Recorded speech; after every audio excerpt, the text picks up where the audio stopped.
Before Nagelsmann's arrival, Germany were looking for answers on the pitch.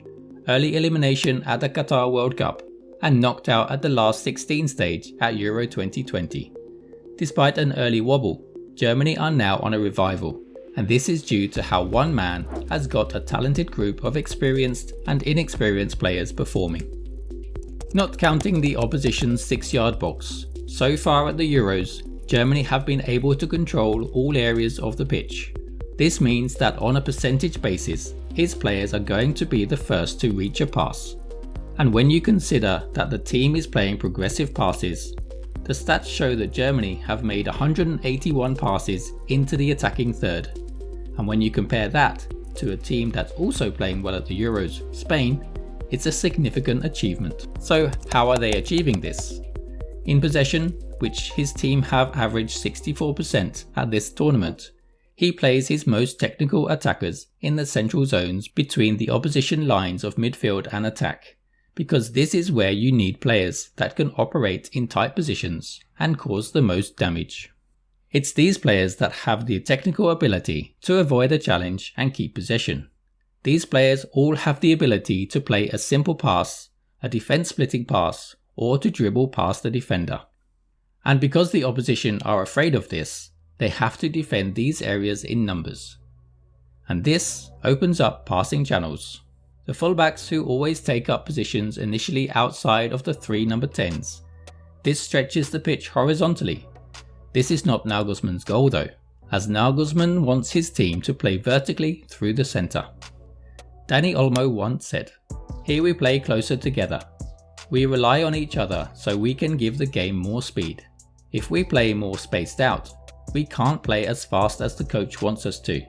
That's why we want to play as close together as possible, almost like five-a-side football." The fullback's position forced the opposition to take up a wider horizontal line, creating gaps between the fullback and centre-back for one of the attacking midfielders to move into. It's not as rigid as this though, because Germany are always rotating positions. For example, the attacking midfielder moves outside the opposition's defence, and this allows the fullback between the gaps, taking the extra defender with him. This leaves the tricky attacking midfielder with a 1v1. When the opposition are not paying attention, they get dragged into the centre, and this leaves huge voids in the half spaces, where in a split second an attacker is running at the defence. So, what about controlling the pitch? Like we said, it's the chances of getting to the pass before the opposition. Compared to the tournament favourites, France, Germany have completed more short and medium passes. This of course means that the pass accuracy is greater. Focusing on remaining in the central channel as much as possible and moving up as one complete unit, we can see that the players are around equal distance from each other in the opposition's half. The ball is played to feet with the player receiving the pass coming towards the ball. In the rare case that the ball is played behind the back line, like a long pass to Havertz, it's played to the player's side, so that the defender would have to take a long route around the attacker. The more common tactic for Nagelsmann's team is to play bounce passes, where the player in the front line moves towards the ball, keeping his back to goal. He then plays a pass to a player facing the ball, and the ball can be played behind the line to a player running behind the line at much shorter distances. All of this ensures that the percentage of receiving a pass is high, and Germany can control the areas of the pitch they occupy, leaving the opposition helpless. Germany are playing in the central channel very narrow, with their 3 attacking midfielders playing between the lines. A short pass is played into the attacking mid, who plays a bounce pass, and instead of playing the most obvious pass into the fullback in space on the right, the team keep the ball in the central zones and control the tempo. Nagelsmann's verticality is shown in his team's achievement of playing 49 passes into the penalty box, compared to, for example, England's 34.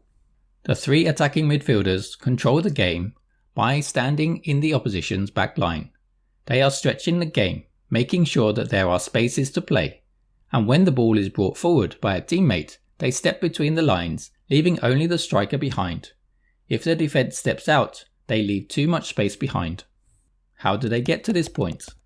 A back three in the build-up phase is achieved with Kroos dropping from a pivot position into the midfield to usually take up a position on the left. This enables the centre-backs to spread across the pitch. And as most teams defend with a front two, it allows space for a centre-back to progress the ball. This leaves the opposition with a choice to make. Do they step out to press, or do they stay in shape? So at this stage, Germany have control because the centre-back has been able to get close enough to the midfield to make an angle for an accurate pass. The preferred option would be centrally through the lines, as this would potentially cause the most damage. Remember that Germany have 4 or even 5 players spread across the pitch with just a single pivot protecting the back three, which they don't often need because Germany play percentages. Against the opposition's 4 midfielders, Germany have already given the opposition a headache. Does one of the defenders press to close the space or remain in shape?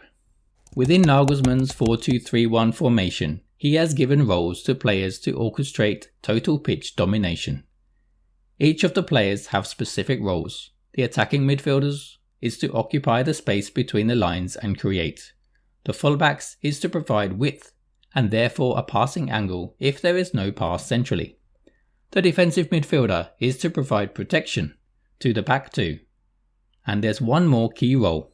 In the build-up, the midfield pivots always stagger, with Kroos taking up the deeper position.